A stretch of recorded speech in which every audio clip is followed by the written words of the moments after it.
कांग्रेस ने देर रात झारखंड की 3 सीटों पर अपने उम्मीदवार की घोषणा कर दी है। रांची से सुबोधकांत सहाय को उम्मीदवार बनाया है तो सिंहभूम से पूर्व सीएम मधु कोड़ा की पत्नी गीता कोड़ा ताल ठोकेंगी। वहीं लोहरदगा से सुखदेव भगत चुनावी मैदान में उतरेंगे।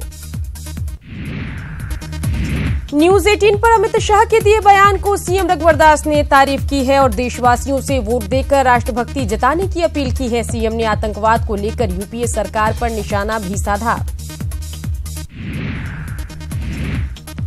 बाबा नगरी देवघर में महागठबंधन के घटक दलों की कई बैठक हुई। तीनों घटक दलों ने अलग अलग बैठक कर चुनावी रणनीति पर चर्चा की। जेवीएम प्रत्याशी प्रदीप यादव तीनों बैठकों में शामिल हुए। गोड्डा में महागठबंधन के चुनावी अभियान से फुरकान अंसारी गायब रह रहे हैं। हालांकि जेएमएम नेताओं ने जल्द ही उन्हें मना लेने की बात कही है।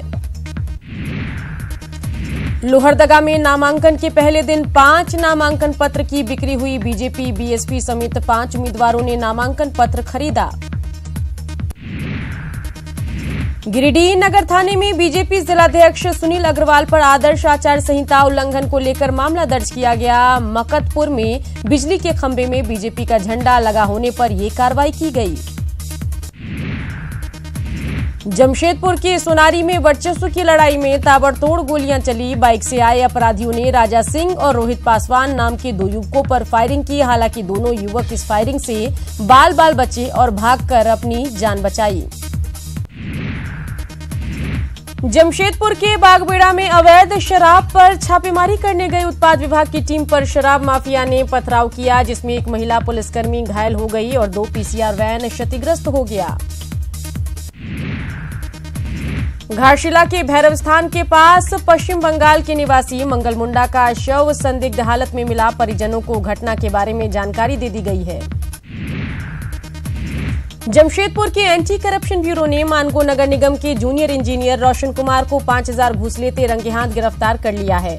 रोशन ने घर का नक्शा पास कराने के नाम पर 25,000 रुपए की डिमांड की थी। एसीबी ने 1,50,000 रुपए भी बरामद किए।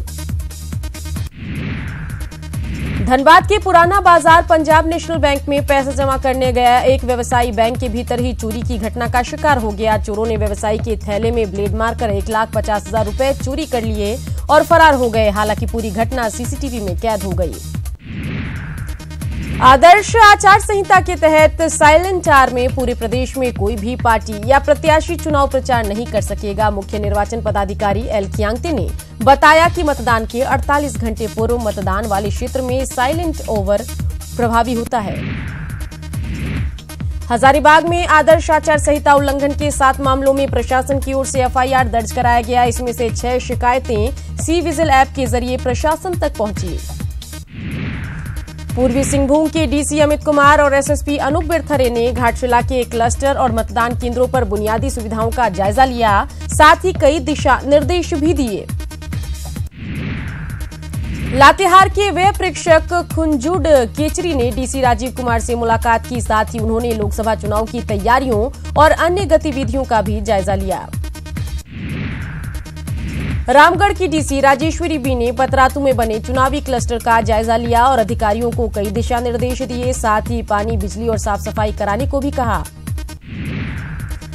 साहेबगंज में मतदाता जागरूकता और स्वच्छ भारत अभियान को लेकर कई कार्यक्रम आयोजित किए गए। मैराथन दौड़ के साथ गंगा घाटों की साफ सफाई की गई।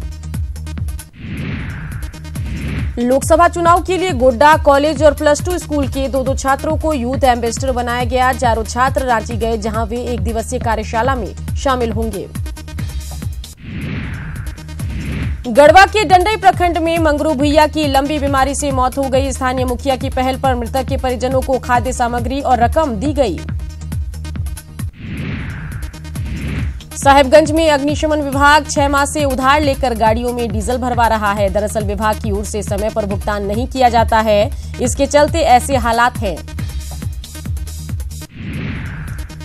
जमशेदपुर के जेमको इलाके में इन दिनों कचरे का अंबार जमा हो गया है। शिकायत करने के बावजूद कोई कार्रवाई नहीं की जा रही है। ऐसे में आम लोगों का जीना दूभर हो गया है। साहेबगंज के कन्हैया नाट्यशाला में 2 दिवसीय धार्मिक अनुष्ठान का आयोजन किया गया, जिसमें कई विदेश कृष्ण भक्तों को कृष्ण धुन पर झूमते देखा गया।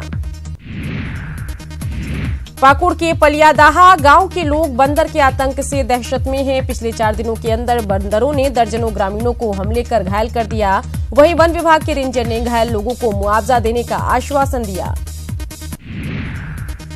धनबाद में रविदास समाज संघर्ष समिति ने कैंडल मार्च निकाला और पिछले साल SC/ST एक्ट में संशोधन के खिलाफ बुलाए गए बंद के दौरान मारे गए लोगों को श्रद्धांजलि दी।